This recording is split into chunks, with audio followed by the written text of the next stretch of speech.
Influencers learn from the best, then try to build something better. Mindy Grossman strives to do just that. In her 20s, Grossman joined the fashion industry and worked her way up to a job under Ralph Lauren. She then led global apparel at Nike under Phil Knight and revamped the home shopping network with Barry Diller. She now leads WW International, formerly known as Weight Watchers, where she is renewing an iconic brand. Oprah Winfrey is a large shareholder. Grossman is here to talk about how to take big risks and transform companies that might otherwise get left behind.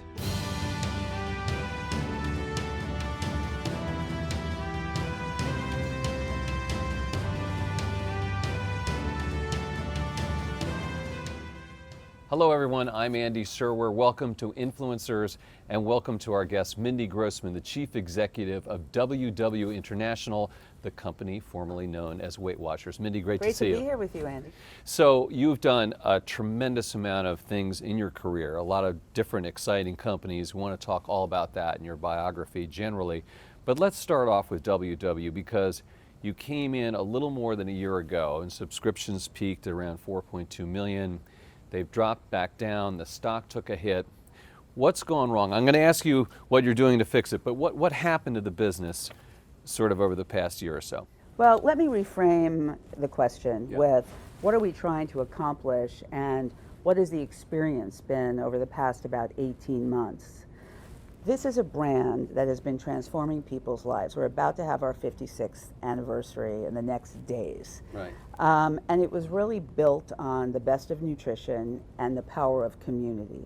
So now fast forward to a few years ago, and the brand had not just the permission, but the responsibility to be so much more than that. So how did we take this tremendous equity that had been built? But what people need today is different. They need more than a one-stop solution that's time-phased. It's not about a diet. It's about being people's partners and supporting their efforts to lead their healthier lives. And that's what we've been building and transforming, truly transforming the business into a 360-degree ecosystem for people to achieve what they want to achieve. So phase one was redefine our purpose and what we wanted to deliver. So we inspire healthy habits for real life, people, families, communities, the world, for everyone. Last February 7th, we came out with our Impact Manifesto and what we wanted to build and the impact we want to have in the world. In 1 year, starting in January 2018, we relaunched our most successful program in the company's history, WW Freestyle around nutrition. We took the science that we knew from nutrition and we relaunched FitPoints 2.0 around activity. We integrated audio fitness. We established a whole new pillar of mindset and mindfulness with our content in a partnership with Headspace. We launched our first rewards and loyalty program, Wellness Wins, which rewards you for the efforts you take on your health. We enhanced Connect, which is our community digital platform, as well as our physical platforms. Elevated 24/7 chat with a coach, reformulated all our products to represent a healthy living brand.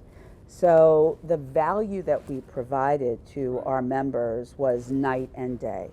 It sounds when we like, came in, oh, I'm sorry. No, I was just going to say, it sounds like, I'm sorry to interrupt, but that you're sort of refreshing the entire brand and experience, something that you did, I think, at HSN, right? I mean, it really needed that whole evolution. Correct, that was a very big part of it. So it wasn't just creating the ecosystem, but making the brand relevant for today to be able to attract a significantly more diverse and broader audience around the world. So we relaunched in January of this year, and we had what we call the speed bump, right, in January, and it was a couple of things. But I want to caveat that with what I'll now say, where we are and why the brand is in the best place it's been. So we were anniversarying Freestyle, which I had mentioned, which truly was a phenomenon. We did relaunch the brand, and we came out with a campaign that, while it really drove relevancy and brand, did not recruit at the levels that we wanted it to. And we came out with a new branding and needed a bit of a more overt bridge between WW and the new Weight Watchers. We immediately identified what the issues were, and I have to really credit the power of our talent and our organization to quickly respond, course correct, stabilize the business, and as we recently reported, we ended the quarter at over 4.6 million subscribers, which is the highest in our history. Not where we wanted to be, but still significant if you look at how our subscriber base works. We also ended with the highest retention in our history, as well as the highest brand relevancy. So our goals right now is, it's obvious that the consumers we have and the members we have are embracing everything that we're providing them. Now it's aggressively being able to attract, communicate more people who want what we have to value. And ultimately, when everybody asks me, who our customer is. Yeah, I was just about to ask you, who is it? A male, female, old, young, yes, rural, poor, urban, yeah, rich?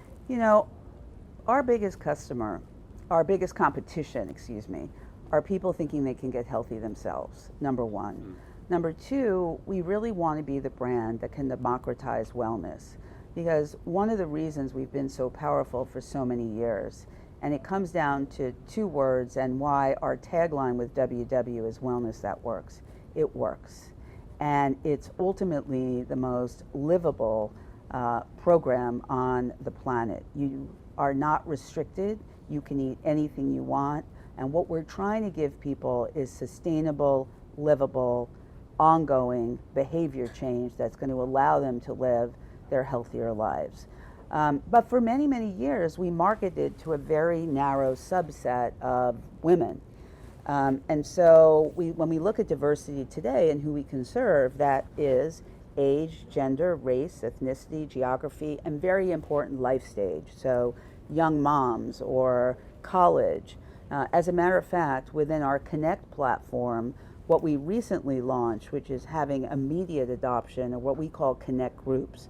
So people, like-minded people, who want to be informed by others like them. So the young moms group, the brides group, that's certainly time-phased.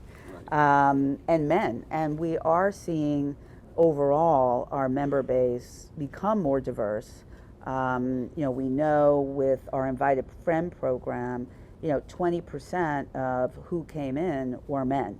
Right. So we're definitely seeing that resonate. And I think a big part of it is what the program is, the livability, and it works. So your total addressable market, to use a current phrase, is pretty significant. Hundreds of millions of people. Correct. One of your most famous constituents is a big shareholder, Oprah Winfrey. Do you talk to her? What does she tell you? What do you talk to her about? She sold some stock. What is the status of your relationship with her? Sure. Before I joined the company and I was doing my own diligence, going through the experience itself, and I flew out to the West Coast and I spent a day with Oprah. And what I really wanted to know is why? Why did you want to be part of this brand? And what is it that you feel is so powerful? And if you know Oprah, she is very diligent in what she decides to do and not to do. And she really, just like myself, believes that, if she wants to empower to give people the ability to live their best life, we can be that partner to help them do that. And that's why she became part of the company. What I've also appreciated is 100% accessibility and engagement from her.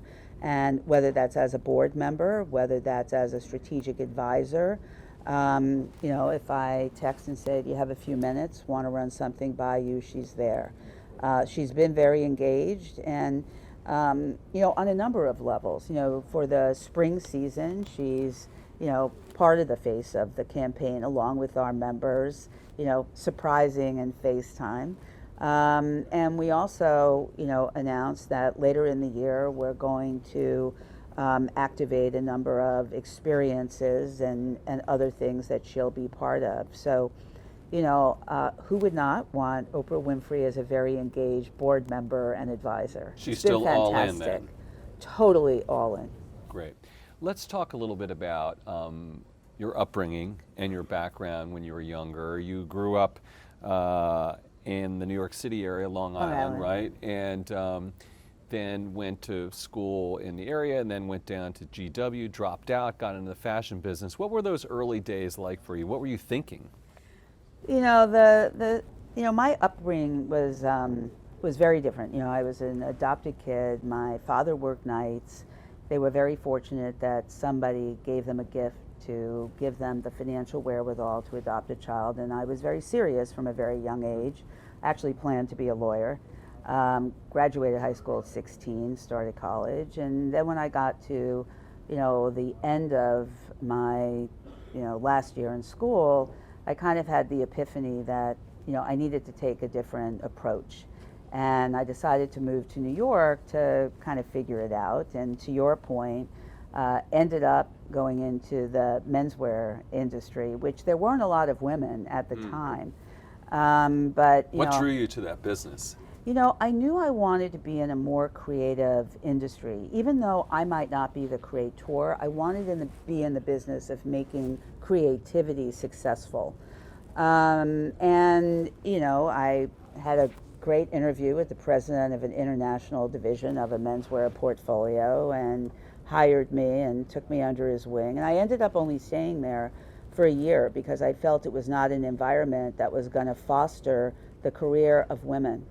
And I talk to women all the time about that. You have to decide, if you're on a path, is that path blocking you or is that path facilitating you? And you have to make those decisions. And I've been very fortunate for the balance of my career to work and be with some amazing people. So I spent the first 18 years of my career in the menswear industry, rising up the ranks, then men's and women's when I started Polo Jeans Company as CEO. Yeah, I want to stop you right there because I want to pause and just sort of make this point that you worked for at least 3 incredibly famous, prolific, accomplished individual CEOs in the retailing business and beyond, who are very high profile, who mentored you to a degree, right? I mean, Ralph Lauren, Phil Knight, and Barry Diller. Pretty amazing. It's a great trifecta. Yeah, it right? really is. I mean, that's incredible.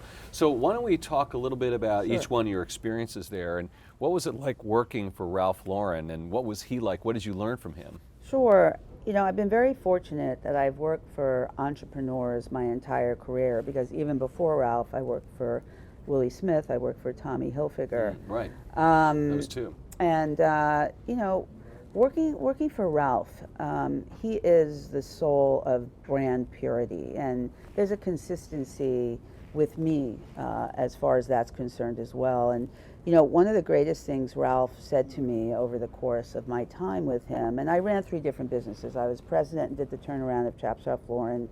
Then I headed up new business development and did the business plan, and then took over and did the startup Polo Jeans Company before it got sold to Jones, New York. And Ralph would look at you and say, Mindy, it's more important what you learn to say no to as a brand, even more than what you say yes to. And it's that definitive understanding of brand purity and the quality of decision making, and making sure that you really have the focal point and the understanding of what differentiates you as a brand and what you should and shouldn't do. He also understood the power of the uniqueness of what you're developing. So he would say something like, Mindy, tell me why it's a Ralph Lauren product before you put the logo on it. And so really understanding the brand, and it's so relevant to our business today. Right. I mean, the WW brand and what we stand for and what we mean to people, what we say no to is just as important as what we say yes to, which is why we got out of almost all the food products we sold, because they didn't live up. And so having that opportunity for 10 years was incredible. And then, as you mentioned, going to work for Phil Knight. Well, let me ask you about Ralph a little bit. So it sounds like you really learned branding from him. And I'm curious, with that jeans endeavor, Polo, Was he resistant to that idea at first? Actually, no, but it was very interesting. It was an interesting time because they had just come off of double RL, which had not been successful. Right. And so now here I was starting an entire jeans company again, or a lifestyle company, men's and women's lifestyle company. But we partnered from the very beginning and created something that was very distinct and that could truly have a unique platform, at the time when Calvin was hot or Tommy was hot, but we felt it was very Ralph in what we did, and we went from 0 to 450 million in 3.5 or 4 years until it was acquired. So we struck a chord, and it really resonated, which was incredibly exciting. All right, let's talk about Phil Knight. I mean, another genius entrepreneur.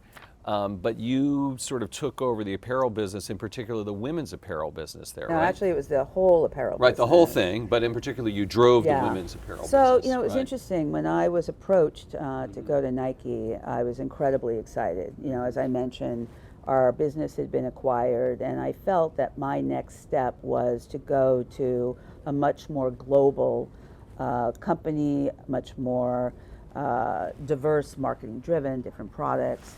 And they had never had somebody run their global apparel business who came out of apparel. Most people had come out of the footwear business, and they'd never had a woman, especially from the fashion industry. So Phil had just come back into the company in 1999. He'd come out, and then starting in 1997, the company had had some issues.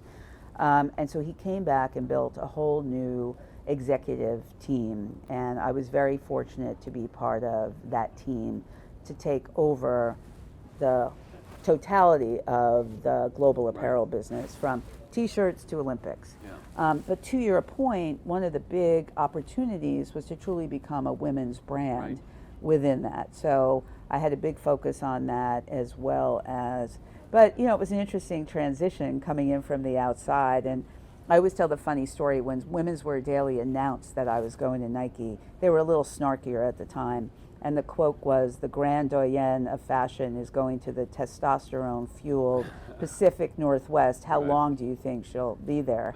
And 6 years later, it was incredible. We dramatically grew the business. We put our stake in the ground, not only as a women's apparel company, but as a brand for women and as a company for women. I started their first Global Women's Leadership Council.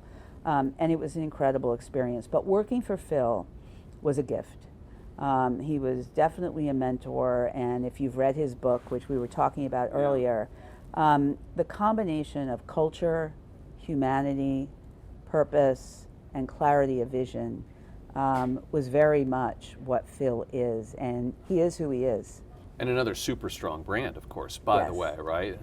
Also, you had to oversee global issues with supply chain and sweatshops. That was an issue that you had to look into?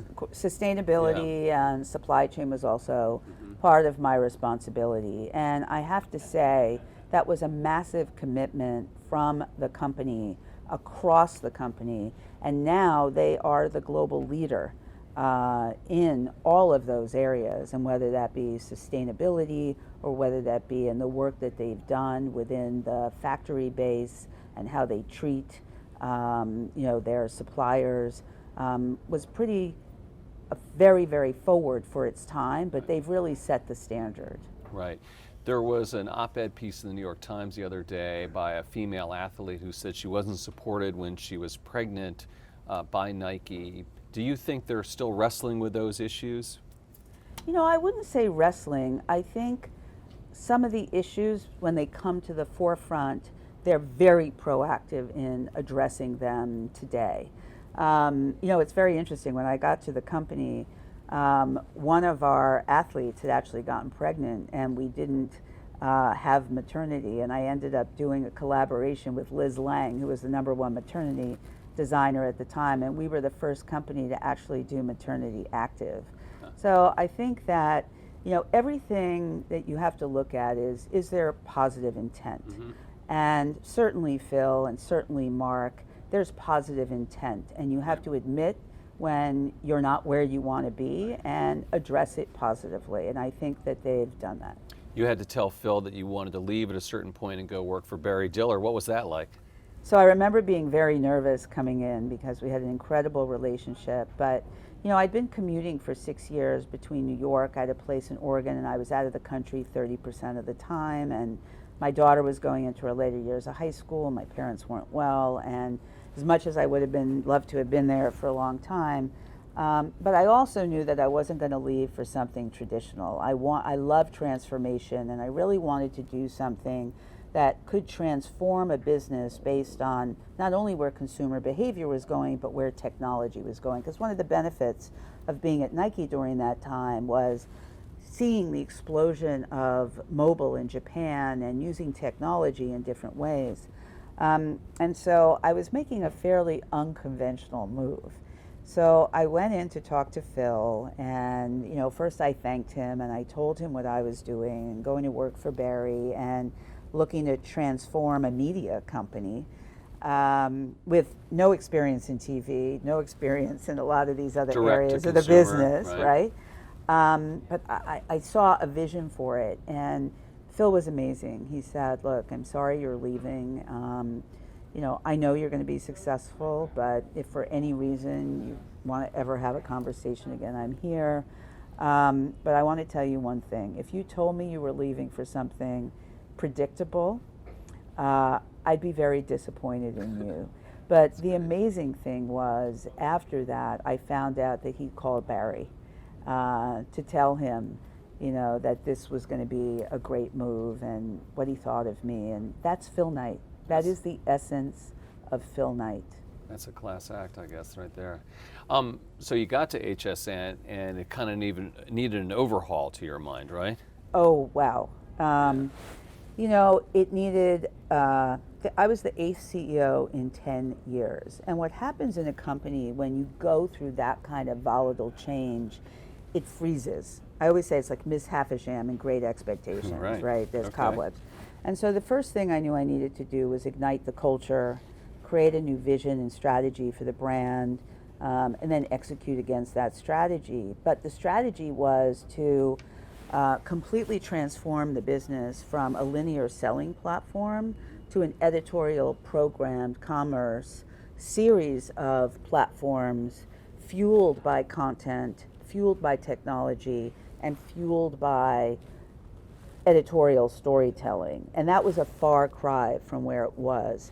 So the first thing I had to do was galvanize people who wanted to take the journey with me, because we didn't have a business if we didn't have product and we didn't have brands. And you know, the learning for me on that is, you know, I've spent my whole career really focused on trying to make other people successful and building a network of relationships and trust. And that was pivot for me to be successful there. So I could, you know, bring Sephora on and have 40 beauty brands overnight, or Stephanie Greenfield from the chain of stores Scoop doing Scoop style shows, or bringing on designers or chefs, etc. And so I started in May 2006. We relaunched the brand internally, Halloween of that year, I remember. And then we relaunched the summer of 2007. I had to get out of about $150 to $200 million worth of products that either didn't fit the quality or the brand. But it goes back to Ralph. You have to know what to say no to. And the minute we relaunched, the business took off. And then I'll make an interesting segue, November 2007, it's a Sunday night, I was at home and my phone rang and my husband answered the phone and said, "Barry Diller's on the phone." And I said, "Well, it's a Sunday night at 9 o'clock. That's either really good or really bad." And Barry got on the phone and said, "I've got great news. We're going to spin off, and you know, you'll take the company public and chart your own course, and you know, you'll be able to really accelerate the growth of the business." So I was incredibly excited. But we were on the road show the summer of 2008, and we were one of the last IPOs in August 2008. And talk about a moment, and talk about, really the test of leadership and resilience when you're doing a transformation also in the face of a hurricane. And, one of the things that I really learned from Barry, and he exemplifies this more than anyone else, is that risk-taking and boldness is the essence of transformation. If we had not relaunched the brand and made the changes and changed the culture, we would not have not only survived, but thrived tremendously post-2008. Right. I want to switch back, Mindy, a little bit to Weight Watchers, WW, and ask you about that name change. Why did you change the name? And some people have said, oh, that's distancing yourself from this notion of losing weight, and maybe that's something they shouldn't have done. What's your take on that? So, number one, we will never, ever abdicate our leading position informed by science of the best healthy weight loss program on the planet. So I just want to set table stakes there. However, in today's world, and we have done such massive consumer research globally on what people want in terms of living a healthy life today, and it's not just about a diet, it's not just about a time phase scenario, it's much more than that. And the name, of course, we respect legacy, and I respect legacy more than anything else. But the name really needed to evolve to this incredible mark of wellness, hence Wellness That Works, as I mentioned before, because it really became a blessing and a curse. Because people want to think about what healthy means to them, not just about weight. However, what we also recognize, and we have, you ask 100,000 people, do you want to get healthy? They're going to say yes. If you ask them what's the first thing you need to do, 75% are going to say lose weight or eat healthier. So we know that has to be part of it. So we're trying to give people the best, healthiest program, certainly with weight loss as a fundamental part of it, if that is what you want. But we needed to evolve to really keep up with where consumers' perspectives were. Right. And that's an evolution. That is not neglecting our legacy in any way, shape, or form. Got it. Let me ask you about women in the C-suite and why there aren't more of them. Seems like progress has been slower than many would have anticipated, right? It's very disappointing. And as much as I think that there's been progress, nowhere near to the level that I think there should have been. It's very interesting, Andy. I have been speaking about the business imperative for diversity for 20 years. 20 years.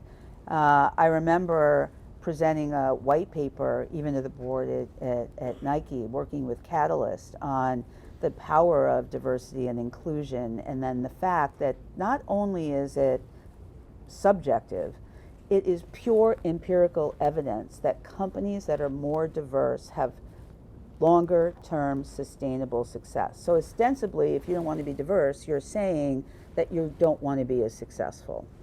But things have to change. And, I think it's incredible that Sheryl Sandberg came out with Lean In for Women, but the reality is that if men do not embrace the fundamental belief and understanding that this is a true business imperative and the right decisions have to be made, it's not going to change. So changes like not filling an open position unless 50% of the qualified candidate pool are diverse, then making a decision. I think there has to be actionable, measurable things that companies have to report on in order for this to evolve. If you look at our board today, we recently added 3 new board members. We have 5 women and 6 men on the board. We have ethnic diversity. We have, more important, diversity of background, diversity of thought. I look at my leadership team, it's the same. You need to get in a room and you need to listen to voices. You need to listen to diverse voices, and that creates an innovative environment where people are invested in each other for success. Right. And I think it is so critical. And, you know, I've gotten to a point in my career that, you know, I'm honored and I'm thrilled to be in a place where I am, that I have a platform to be able to talk about things that aren't not just important for my own business, but important for all our businesses, plus our culture and, you know, our planet. So Right. if I can talk about diversity, if I could talk about the importance of changing the trajectory of health and wellness, not only will we deliver a financial return on equity, we will deliver a human return on equity. Mindy, what is your business telling you about the economy right now? So, you know, our business, and, you know, the reason why we have been working so hard to add more and more value for what we're providing people is, you know, people are being discreet what they're spending their dollars on. And I think brands have to be very focused today on how they're leveraging technology plus meaning to support people to lead better connected lives and be purpose oriented, et cetera. But I think consumers are smart, and they're smart with their spending. The other thing that I think exists in our world today is uncertainty is an anathema to any kind of business. And I think we're in an environment of somewhat, more than somewhat, uncertainty, and Right. people are looking for clarification. And last question, this show is called Influencers. How do you see using your influence on the world? Well, as I was saying before, if I can use my voice, if I can use my experience to add value to younger people, I spend a lot of time with entrepreneurs and founders and kind of giving hopefully the benefit of my experience on leadership. You know, I recently taught a module at Yale Executive Education on the CEO's perspective on business transformation. I speak on diversity, and what's very, very passionate, not just to me, but our entire company, is how do we change the health trajectory of the world in an environment where there's no indication that it's improving. So how can we, along with partners, have a role in that? Sounds like a pretty good objective to me. Mindy Grossman, Chief Executive of WW International, thanks so much for coming Thank you, by. Andy. Great conversation. You've been watching Influencers. I'm Andy Serwer. We'll see you next time.